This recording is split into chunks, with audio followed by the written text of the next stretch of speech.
with them.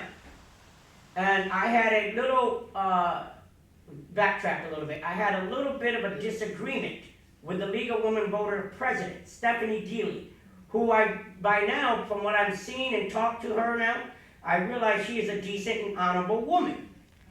So after talking with my, the people that run my campaign, my advisors, after speaking with them and for many, many hours, we decided that it would be best, and I decided as well, that I would write an apology letter.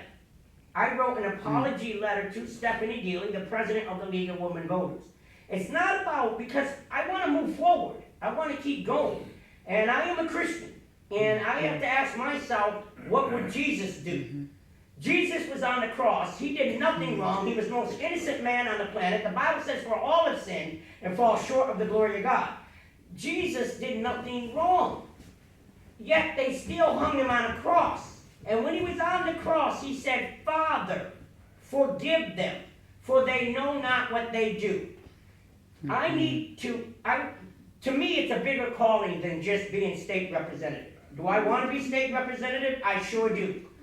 But more so, it is better for me to be a man of integrity, to keep my integrity intact, regardless of how other people may feel about me, regardless of what other people may say behind my back, regardless of what their philosophy or what their practices are. I feel it is best that I stand on my feet as a man of integrity. So if I lose, let me lose with my integrity still intact. I think that is the most important thing. Stephanie Dealey accepted my apology, and we both decided that it was best for Framingham and the constituents and voters of Framingham and Massachusetts as a whole, that we put this thing behind us and move forward. Have I created enemies by apologizing? I don't know if they're enemies so much, but I've gotten a lot of rotten text messages for apologizing. For apologizing. For being good, doing the right thing.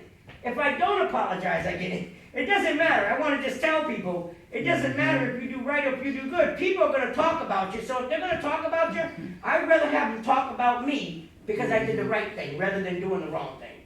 I'd rather give them that. That now is put to rest.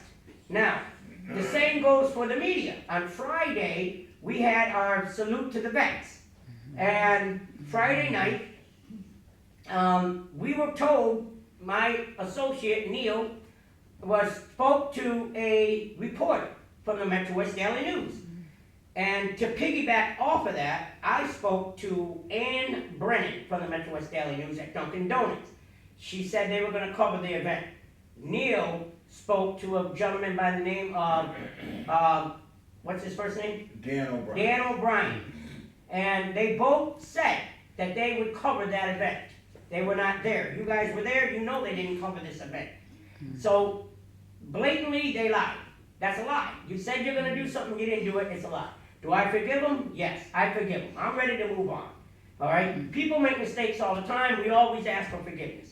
So, I am here tonight because I decided, with the help of my advisors, that we and other people who I trust, that since the Democrats or the League of Women Voters anyway, and the Metro West Daily News decide not to give me a form, that I would have my own here in my home.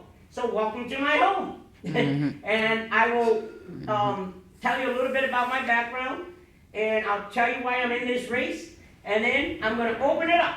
And you can talk about whatever you want. You can talk about why the cats stay up in the tree and you can't get them down.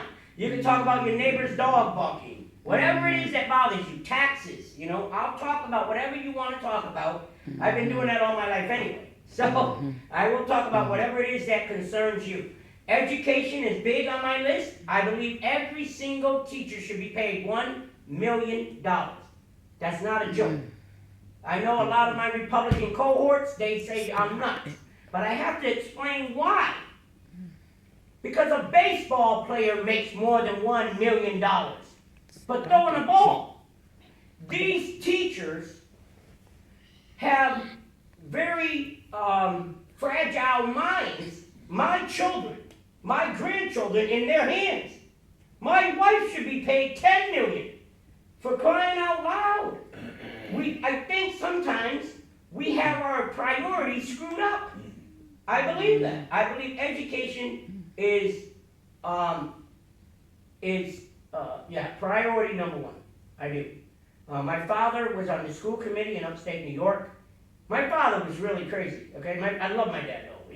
He had newspapers piled from the floor all the way to the ceiling. And every time he came in from work, he would sit down, grab a cup of coffee, light up a Pall Mall cigarette, get in his recliner, and he'd start reading the newspaper. And he'd make us read the newspaper.